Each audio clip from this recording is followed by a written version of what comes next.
के साथ बहुत, मैं लड़कियों के बारे में बता सकती हूँ, धमकाया डिटेन करने के लिए। उसके बाद क्या होता है, हम वहाँ से बाहर चले जाते हैं।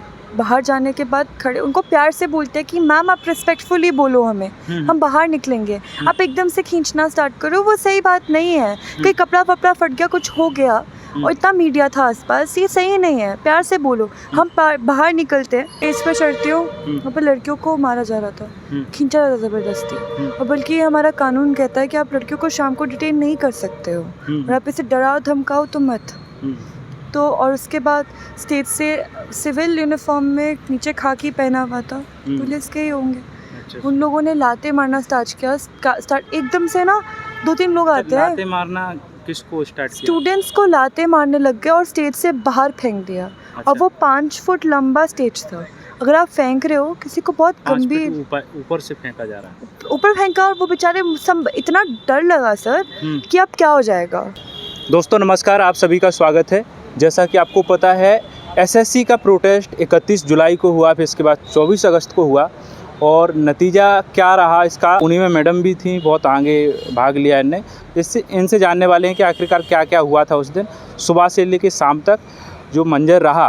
पूरी जानकारी इस वीडियो के माध्यम से होने वाली है। मैडम बहुत बहुत स्वागत है आपका। Thank you so much.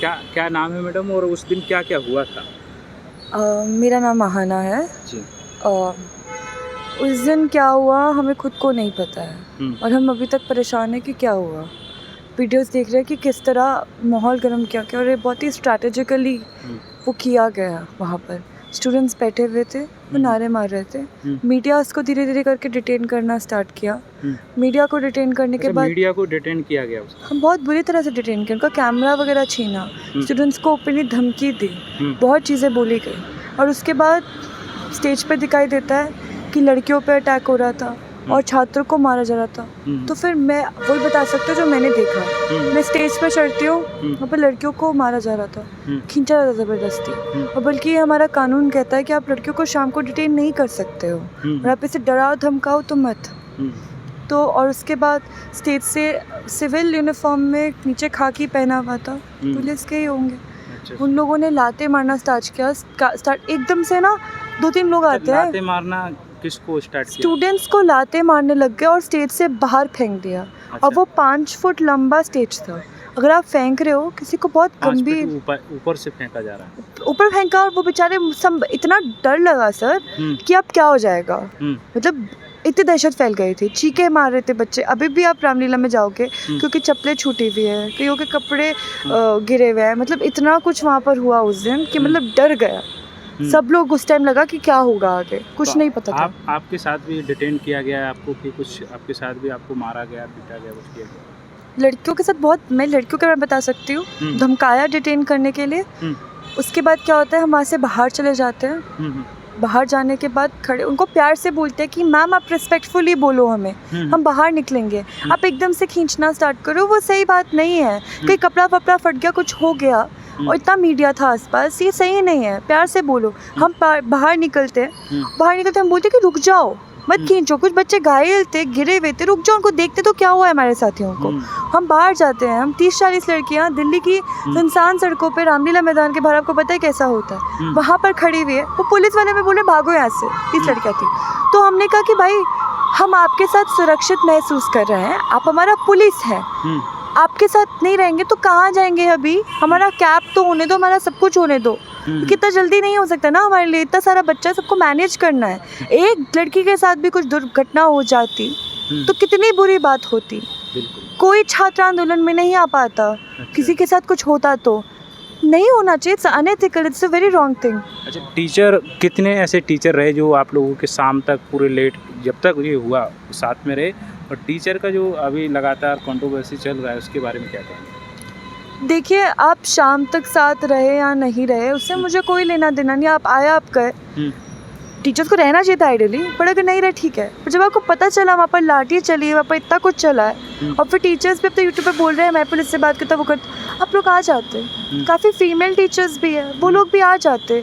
आप लोगों के पास, आप लोग दिल्ली में ही रहते हैं, हम लोग सारे बच्चे बाहर से आए, हमारे पास गाड़ी नहीं है, हमारे पास कुछ नहीं है। आप लोग अपनी गाड़ियाँ लेके आते, आप लोग हमें घर तक छोड़ देते, कुछ कर लेते, हमें सेफ फील होता, क्योंकि हम सब बच्चे कितनी उम्र के हैं, अब तो 20s में हैं, हम छोटे हैं, हमें नहीं मालूम है, तो आ जाते हमारा मदद करते। अच्छा, तो इसके अभी जो टीचर जो झगड़ रहे हैं इसके बारे में क्या कहेंगे? क्योंकि अभी स्टूडेंट का साथ देना चाहिए, वो दे रहे हों जैसे भी दे रहे हों, लेकिन जो एक दूसरे के ऊपर आरोप लगा रहे हैं वो चीज़ें आपने देखी भी होगी, ये कहाँ तक सही है? इसके बारे में क्या कहना चाहिए? ये ना बहुत ही गलत बात है। बेशक वो पार्लियामेंट में हो, पार्लियामेंट से बाहर हो, अब यूट्यूब पे हो, टीचर्स का आपस में हो, हमें आपस में नहीं लड़ना चाहिए। हमें बैठ के, एक बहुत फेमस कंसेप्ट है, हीगल ने दिया है, हीगल ने दिया था कंसेप्ट, एंटीथीसिस एंड थीसिस और सिंथेसिस। एक थीसिस होता है जो व्यू पॉइंट होता है, उसका एंटीथीसिस निकलता है कि गलत बात क्या है, फिर सिंथेसिस निकलता है जो सोल्यूशन है। हम सब लोग एस्पिरेंट्स से, पढ़े लिखे एकेडमिक स्टूडेंट्स हैं, हम लोगों को बहुत एकेडमिक तरह से बात करना चाहिए, एजुकेटेड तरह से बात करना चाहिए कि ये एक पॉजिटिव चीज़ है, एक नेगेटिव चीज़ है उसका, उसके बाद एक सोल्यूशन निकालते हैं। बैठ के सोल्यूशन निकालेंगे तो अच्छी बात है ना। पर टीचर्स को भी समझनी चाहिए ये बात कि अगर हम लोगों का विश्वास उठ जाए इसी एग्ज़ाम से, इन सब परीक्षाओं से, आप किसको पढ़ाओगे? आपका भी घाटा होगा, क्योंकि ये तो हमें समझ आ गया, सब अपना प्रॉफिट और लॉस देख रहे हैं, तो आपका ही प्रॉफिट का बात कर रहे हैं। किसके पास जाएगा छात्र? नहीं जाएगा ना किसी के पास भी, बेरोज़गार हो जाएगा, कहीं नहीं जाएगा। कई टीचर का ये कहना है कि उसमें तो एसएससी वाले छात्र थे ही नहीं जो ऑर्गेनाइज कर रहे थे, वो तो यूपीएससी वाले छात्र थे। इसमें क्या कहेंगे आप कि बच्चों को ही बांटना अलग अलग?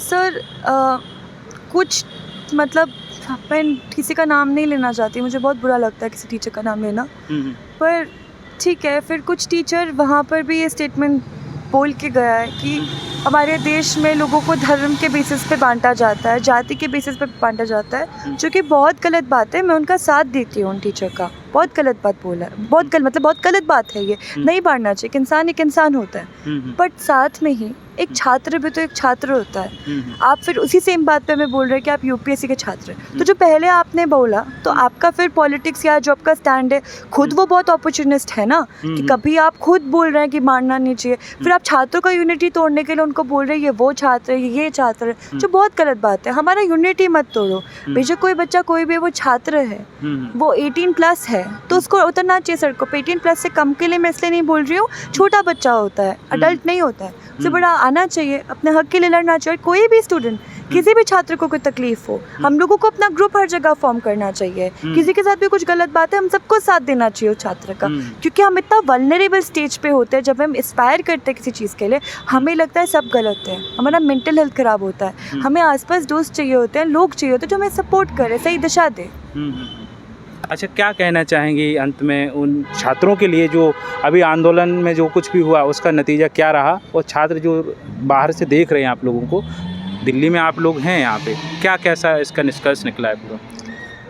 देखिए, अभी तो प्रोसेस करने में टाइम लग रहा है, क्योंकि हम लोग तो उस लेगेसी से आते हैं जहाँ हमने अपने हिस्ट्री की किताबों में सावित्रीबाई फुले जी के बारे में सुना है। वो महिला थी जिनके ऊपर कीचड़ भी उछाला गया। उनको अपना उद्देश्य पता था कि मुझे छात्रों को पढ़ाना है, तो वो पहुँचते थे स्कूल में, पढ़ाते थे बच्चों को। तो आप टीचर्स के लिए मैसेज है कि आप लोग हमारा साथ दीजिए, हमारी लड़ाई लड़िए, मतलब लड़िए हमारे साथ। और छात्रों को बोलना चाहती हूँ कि पढ़िए, पढ़ाई के बिना कुछ नहीं होता है। पढ़ाई बहुत ज़रूरी है समाज को बदलने के लिए, और उससे पहले समाज को समझने के लिए।